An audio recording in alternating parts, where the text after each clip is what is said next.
सरकार से हमारे ऊपर बहुत प्रेशर आ रहा है कि 12 साल से हमारा स्कूल खुलने के बाद भी हमारे एरिया में अनपढ़ बच्चे क्यों हैं, और अगर अगले 1 साल में मैंने इसे नहीं हटाया तो मुझे नौकरी से निकाल दिया जाएगा। अरे ये तो बहुत बुरा होगा। मिड डे मील आ गया होगा, जाकर 50 पूड़ियाँ पैक करवा लो और सब्जी अलग से करवा लेना। हाँ हाँ, भूखे 50 क्यों, पूरा का पूरा ड्रम ही ले जा। सरकार तेरी मोटी तोंद के लिए ही तो मिड डे मील भेजती है। बच्चों को पढ़ाता तो है नहीं, बस सारा दिन चढ़ता रहता है। पिस्सू कहीं का। पिस्सू क्या होता है? अरे खटमल को बोलते हैं। नहीं नहीं नहीं, खटमल नहीं, जू को बोलते हैं। तो सीधे सीधे जू ही बोल देते। हाँ, यही बातें करने के लिए तो सरकार से 1 लाख रुपए लेते हो। पता नहीं कैसे टीचर रख रखे हैं मैंने। ये खुद तो गंवार हैं, बच्चों को क्या पढ़ाएंगे। सर गंवार मत बोलिए। तो क्या बोलूं, पीएचडी, डॉक्टर, डॉक्टर मिश्रा बोलूं आपको सर? तू साइंस का टीचर है ना, चलिए बता, माइक्रोकॉन्डिया क्या होता है? सर अभी हम डिस्प्रेशन में हैं। क्या? सर अभी हम कुछ नहीं बता सकते, हम अभी डिस्प्रेशन में हैं। किसमें है? सर डिप्रेशन बोल रहे हैं। डिस्प्रेशन में तो तुम लोग जाओगे जब मैं तुम्हें नौकरी से निकालूंगा। मगर निकलने वाले तो आप हैं, है ना सर? मैं जाने से पहले पूरा स्टाफ चेंज कर दूंगा। घटिया स्टाफ, कुछ नहीं करते, 1 नंबर के अनपढ़ हैं सारे के सारे। कैसे करे सर, इस स्कूल के इतने खतरनाक बच्चे हैं कि हमें ही कूट देते हैं। वो दिन याद है कैसे पांडे सर को बुरी तरह से कूट दिया था बच्चों ने। बेचारे अब छुट्टी भी नहीं ले पा रहे हैं, क्योंकि पूरी छुट्टियां तो इन्होंने गोवा के बीच पर बिता दी। अब कैसे हैं पांडे सर? बड़मुंजी के 4 पट्टी का लगा ली, इनको तो सच में लगा कि मुझे कोई कूट के ही चला गया। खैर छोड़ो, ये टुंडे बनने का नाटक करते करते तो बहुत बोर हो गया भाई। जल्दी से सूखे चाय के नशे कर लेता हूँ।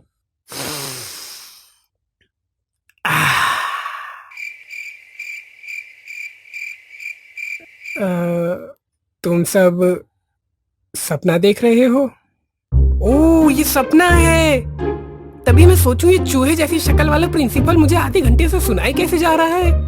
मैडम, क्योंकि ये सपना है तो मैं आपसे अपने दिल की बात कहना चाहता हूँ। जिहाले मुस्किन मुकुम बरंजिश, बहाले हिजरा हमारा दिल है, सुनाई देती है जिसकी धड़कन, तुम्हारा दिल या हमारा दिल है। अरे सर की तो खोपड़ी उल्टी हो गई। तो सख्त बनो ना, डराओ बच्चों को। सर आप तो रहने ही दो, आप तो खुद स्कूल में आकर प्रिंसिपल रूम में छुपे रहते हो। बच्चों से तो हमें जूझना होता है ना। सर हमें 2 चीज करनी होगी, पहला तो बच्चों के मन में डर पैदा करना होगा और दूसरा गरीब बच्चों को पकड़ना होगा। बिल्कुल सही, दूसरा काम तुम लोग करोगे। जाओ गरीब बच्चों को ढूंढो। मिश्रा, सर हम तो टीचर है ना, हम ये काम कैसे कर सकते हैं? टीचर के लक्षण नहीं है तुम्हारे। थोड़ा चल लोगे तो इस पेट में जो बच्चा है उसे कुछ असर नहीं होगा। पहला वाला। और पहली प्रॉब्लम? उसके लिए हम बुलाएंगे मनोज को। ये मनोज कौन है? अरे वो जो पहनते हैं। अबे जाहिल, वो कमीज होती है। ये मनोज की बात कर रहे हैं। मनोज वो है जिसका नाम सुनते ही बच्चे अपनी पैंट में सुसु कर देते हैं। और 50-50 कोस दूर तक जब बच्चा कोई बदमाशी करता है तो उसकी माँ ये बोलती है कि मत करो नहीं तो मनोज आ जाएगा। मिश्रा पहले थोड़ा शॉक होता है, फिर बोलता है, अरे ये तो सर आपने कुछ ज्यादा ही फेंक दिया। हाँ थोड़ा ज्यादा हो गया, मगर मनोज है एकदम जबरदस्त। बच्चों के ऐसे तोते लाल कर देगा कि पूछो मत। चलो अब जाओ, किसी गरीब बच्चे को ढूंढो। तो पांडूलाल से पहले हमारा क्लास लगभग ठीक ठाक ही चल रहा था। टॉपर्स टीचर से सेटिंग करने में लगे रहते थे ताकि एग्जाम में ज्यादा मार्क्स उठा सकें। फेलियर्स क्लास के पीछे बस फोन चलाते रहते थे और हम जैसे बच्चे दिन भर बस आर.डी. शर्मा सॉल्व करते रहते थे। अब तुम भले ही किसी भी पीरियड में चले जाओ, एवरेज बच्चे तुम्हें हमेशा आर.डी. शर्मा ही सॉल्व करते हुए मिलेंगे। ये मुकेश 10 मीटर आगे बढ़कर भी उसी सेम बिल्डिंग को देख रहा है, तो मैं क्यों मुकेश का पता लगाऊं कि वो किस एंगल से देख रहा है? ये क्या वाहियात सब्जेक्ट है। कभी एक्स की वैल्यू निकालो, कभी ये प्रूफ करो, कभी वो प्रूफ करो। जिंदगी बर्बाद कर रखी है मेरी। और उस समय हमने मान लिया था कि हमारे सिर्फ 2 ही सब्जेक्ट हैं, एक तो साइंस और दूसरा मैथ्स। क्योंकि उस समय बच्चे सिर्फ इन्हीं 2 सब्जेक्ट्स में लगे रहते थे और बाकी सब्जेक्ट्स की तो जैसे कोई इज्जत ही नहीं है, क्योंकि ज्यादातर बच्चे इन्हीं 2 सब्जेक्ट्स में लटकते हैं। 2-2 फीट के बच्चों के शरीर पर 10-10 किलो का बैग होता था और उसे खोलने पर बस मैथ्स और साइंस की ही बुक्स निकलती थी। एक बुक एनसीईआरटी, एक आर.डी. शर्मा, एक आर.एस. अग्रवाल और फिर उसके बाद भी ट्यूशन वाले भैया के ये फालतू से नोट्स जो उन्होंने ऑनलाइन निकाले हैं और उस पर भी कुछ लाइनें मिस प्रिंट हो रखी हैं। और ये मैथ्स के टीचर इन्हें हर चीज प्रूफ करके दो। तुमने पानी पी लिया, तुम प्रूफ करके दो। तुम्हारे पेट में दर्द है, तुम प्रूफ करके दो। तुम्हें कुत्ते ने काट लिया, तुम प्रूफ करके दो। इतना प्रूफ तो सीआईडी वाले भी नहीं मांगते जितना ये मैथ्स के टीचर मांगते हैं। हाँ तो कौन प्रूफ करेगा कि ये ट्रायंगल है? बंटी बेटे तुम बताओ। ये तो ट्रायंगल ही है। हाँ बेटे, वो तो मुझे भी दिख रहा है। प्रूफ करो इसे, प्रूफ। प्रूफ? हाँ, बताओ बेटे कौन सा ट्रायंगल है? सर 3 कोनों वाला। अबे जाहिल गवार, ट्रायंगल 3 कोने वाले ही होते हैं। इतने टाइम से पढ़ रहे हो, कुछ दिमाग में घुस भी रहा है गवार। और जब पांडुलाल आया तो उसने पूरे क्लास का माहौल ही बदल दिया। टॉपर्स जो कि अपनी ही चौड़ में रहते थे, उनकी पांडुलाल से जलने लगी और टीचर्स दम लगाकर पांडुलाल को फर्रे चलाने से रोकने लगे। मगर वो रोक नहीं पाए क्योंकि हमारा पांडुलाल है ही स्टड लौंडा। क्योंकि पांडु अपने बाप के साथ चरस की तस्करी करता था, तो वो चरस को ऐसी जगह छुपाता था जहां पुलिस तक ना उसे पकड़ पाए। तो जब पुलिस उसकी छुपाई जगह को नहीं ढूंढ पाई तो टीचर्स की तो बात ही क्या है। और पांडुलाल इन्हीं ट्रिक्स को यूज करता था अपने फर्रे छुपाने में। मगर क्योंकि हमारा पांडुलाल डायरेक्ट 9th में आया था, तो कुछ चीजें उसे लगभग नहीं ही आती थी। जैसे अगर किसी नॉर्मल आदमी को हवा छोड़नी होगी तो वो कोशिश करता है कि कोई आवाज ना हो या फिर किसी को पता ना चले। तो x plus Y equals to z, और x की वैल्यू 10 है और y की वैल्यू -2, तो z की वैल्यू पता लगानी है। कल रात को ज्यादा ही चने खा लिए थे, पेट में गुड़गुड़ हो रही है, क्या करूं? अरे भाई जरा ये खिड़की बंद कर दे, बड़ी गंदी बदबू आ रही है पता नहीं कहां से। हाँ छी, कितनी गंदी बदबू आ रही है। खिड़की बंद करने के बाद भी इतनी गंदी बदबू आ रही है। इशालिनी, तुझे भी बदबू आ रही है कि बस मुझे ही आ रही है? हाँ, मुझे भी आ रही है। कितनी गंदी बदबू है।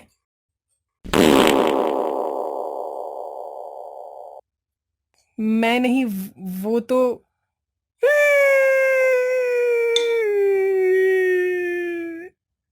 नॉर्मली इंसान ही कोशिश करता है कि किसी को पता ना चले ताकि कोई बेइज्जती ना हो पाए।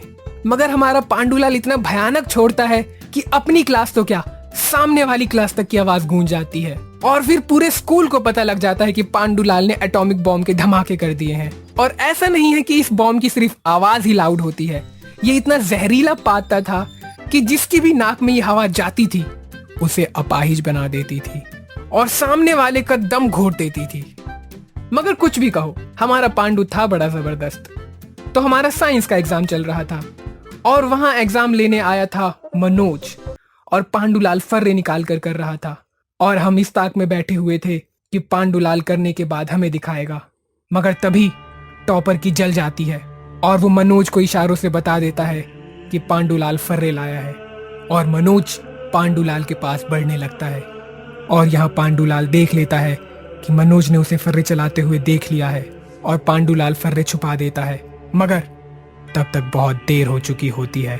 मनोज वो फर्रा देख लेता है और पांडुलाल से बोलता है, ला दे दे चुपचाप वो फर्रा, मैंने देख लिया है।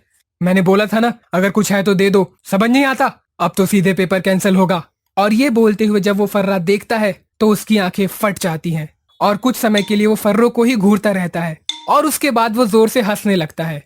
ये पांडुलाल साइंस के एग्जाम में इंग्लिश का फर्रा लेके आया था और वो इतनी देर से इंग्लिश टेप रहा था और वो इंग्लिश वाला फर्रा देखकर मनोज की हंसी छूट जाती है और वो हंसते हुए वो फर्रा लेकर वहां से चला जाता है।